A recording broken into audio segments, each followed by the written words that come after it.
selesai karena tim yang berjumlah banyak ini dipimpin oleh Pak Lecu, Pak Romi, kemudian Pak Rihab, kemudian Bung Rahmat, Pak Abdul Hadi, dan ada 2 profesor juga, tambah dengan saudara Surya Saragih dari Simalungun.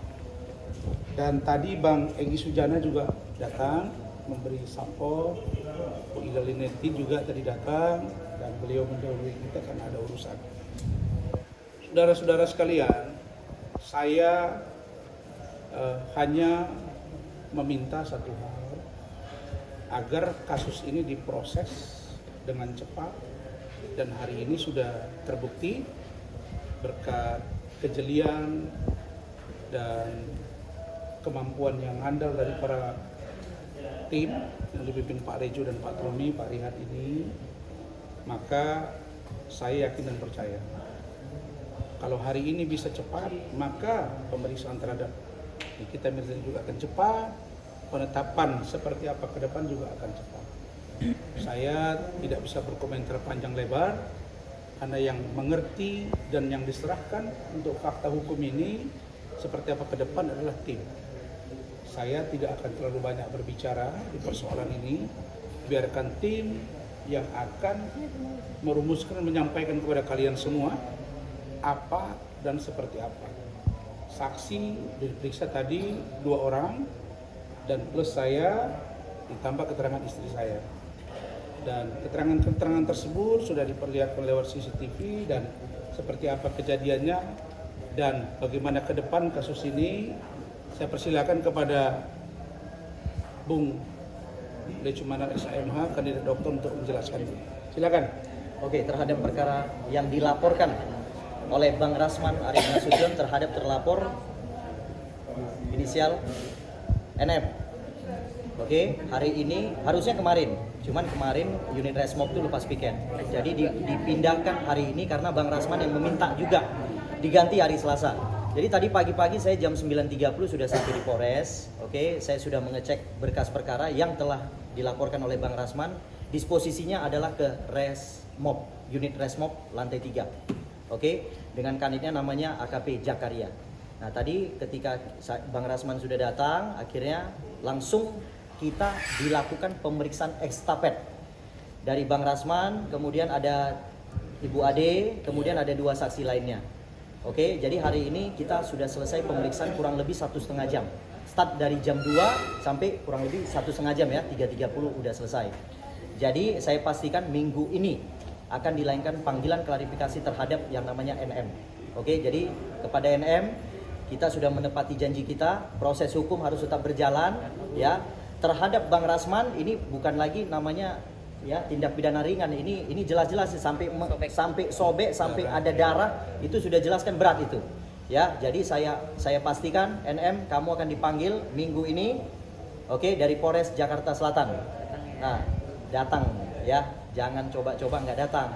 Kalau menunda ya artinya ada resikonya ya. Oke, jadi itu dari saya ya, jangan terlalu jauh dulu kita berasumsi ya. Dan saya minta kepada siapapun jangan coba-coba intervensi perkara ini, karena perkara ini sudah diketahui oleh publik ya, jelas-jelas yang mukul siapa, kemudian dia juga sudah mengaku ya di sosial media, berarti buktinya jelas. Jadi CCTV juga sudah dilihat oleh penyidik. Oke, sudah dilihat oleh penyidik dan jelas itu mukulnya itu jelas gitu. Nah, jadi kepada teman-teman wartawan saya minta untuk dikawal perkara ini, kawal sampai nanti penetapan tersangka. Oke, nah, itu dari saya cukup ya, nggak usah terlalu jauh dulu. Oke, Bang Tommy. Terima kasih Pak Tommy. Baik, rekan-rekan semua ya. Ini kita di sini melihat ya, bersama-sama melihat apa yang sudah disampaikan tadi Bang Rasman dan Bang Lecumanar. Artinya semua sudah kita penuhi berikut dengan alat bukti, saksi, dan semua petunjuk-petunjuk yang akan disampaikan ke penyidik. Yang kita lihat adalah bagaimana reaksi cepat daripada pihak kepolisian ya. Kalau ini memang tidak cepat, maka pihak wartawan dan media sosial, bahkan semua netizen rakyat Indonesia juga bisa mengawal ya, kita juga tetap membentuk tim ya Bang Rasman, apabila ini akan diberhenti, saya berharap pihak kepolisian cepat bergerak ya, cepat diproses secara hukum yang berlaku.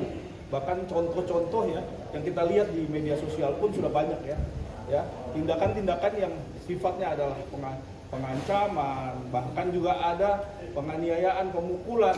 Ini diproses kok ya. Jadi nggak ada lagi ruang nih buat orang yang kebal hukum. Bahkan juga orang yang ya ibaratnya ada abuse of power. Tidak ada di sini. Kita bisa melihat di sini murni proses ini berjalan sesuai dengan protap ya, secara kredibel dan bisa dipercaya tentunya. Terima kasih. Terima kasih.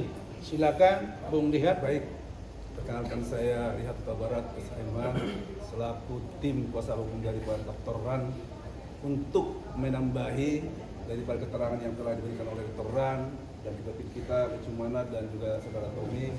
Saya ini setelah tadi mengikuti pemeriksaan daripada Dr. Ran dan juga oleh saksi ada 2 orang, Pak Rizky dan Bu Umi. Saya dengan melihat dan jelas artinya sesuai dengan laporan yang dibuat LP oleh klien kami saudara Dr. Ran, di mana pasal 351 itu sudah sangat jelas dan terang. Hal itu sudah memenuhi unsur yang sempurna. Kenapa saya mengatakan unsur yang sempurna?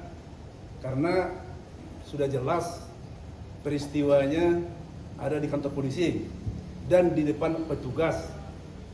Hasil tindak pidananya melakukan pemukulan dengan jelas membuat sobek pelipis daripada Dr. Ran dan mengucurkan darah. Itu jelas ya. Itu jadi itu jelas unsurnya. Dan selanjutnya udah langsung dipisum. Peristiwa tersebut udah langsung dipisum, ya, dan dikuatkan oleh 2 saksi-saksi. Dan selanjutnya, kenapa saya bilang tadi sempurna? Karena hal ini sesuai dengan yang sudah beredar di media dan juga saya terima tadi dari klien saya, Dr. Ran, bahwa ini sudah mendapat pengakuan dari kita berjalan sendiri. Ini bila perlu ini langsung kita dengarkan ya. Jadi supaya itu kenapa saya bilang unsur laporan ini Sempurna. 351 ini sempurna supaya kita dengar sama-sama ya. Ini perlu ini didengarkan sama wartawan ini. Nih. Ini sebenarnya ya. Nih, isut ini.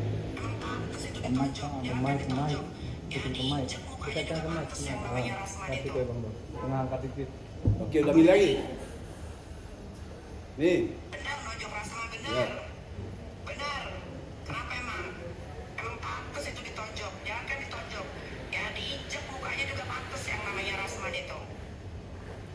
Jadi biasanya penyidik tidak terlalu mengejar pengakuan daripada terlapor karena bisa saja pada tidak mengakui. Tapi ini tanpa dikejar pun sudah diakui. Jadi inilah makanya saya bilang tadi, saya ulangi lagi, unsur pidana terhadap laporan klien kami Dr. Ran yang dimana ada 351 tersebut sudah sangat sempurna. Artinya tidak ada lagi alasan ini perkara udah harus naik segera tersangka. Nah, dan juga saya tadi sesuai dengan keterangan yang dijelaskan oleh klien saya Dr. Ran, peristiwa tersebut uraiannya akibat dari pemukulan tersebut bahwa klien kami Dr. Ran ini sampai mengalami luka sobek dan berdarah dan mengakibatkan sampai sempoyongan, hampir terjatuh sebenarnya.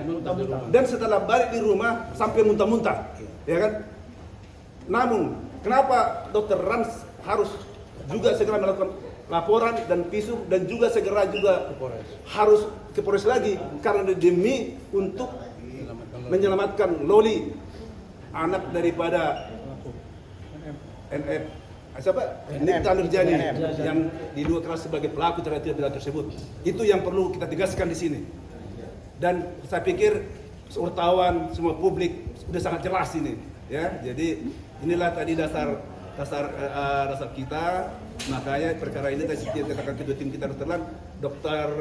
Lecumana harus segera ini tidak lanjuti dan segera diproses dan kok bisa segera langsung ditahan karena kelihatannya unsurnya memenuhi untuk itu.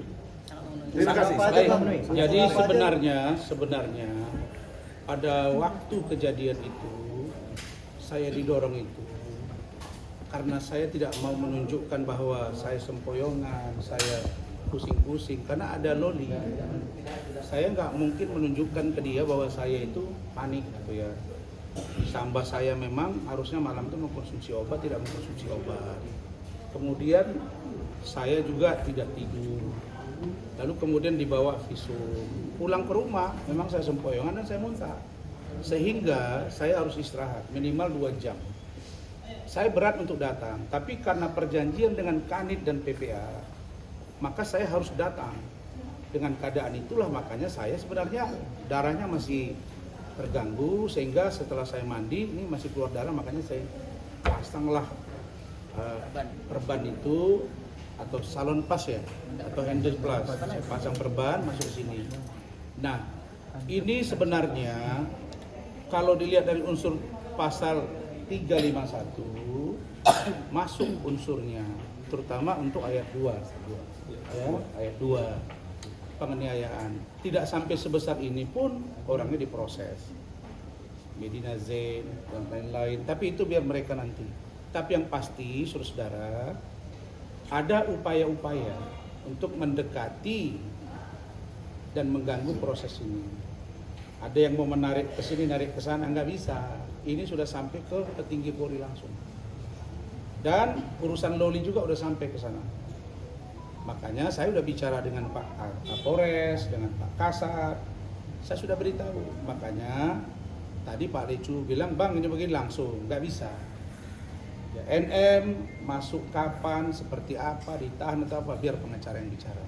Jadi itu yang sudah kita lihat. Nah silakan Bu Ade Suryani, karena beliau ini juga ikut dilaporkan dan kita lihat tadi bersama-sama di pemeriksaan itu lewat CCTV. Dan kok dia bilang bahwa justru saya dengan Bu Ade itu memukul dia, padahal dia yang jelas memukul kelihatan dan saling jambak rambut. Bagaimana menjambak rambut? Misalnya si Ade yang sudah tersudut begitu gitu kan, dan saya justru dipukul gitu. Jadi saya kira silakan Bu Ade yang singkat. Baik, seperti sebelum yang pernah saya bilang, karena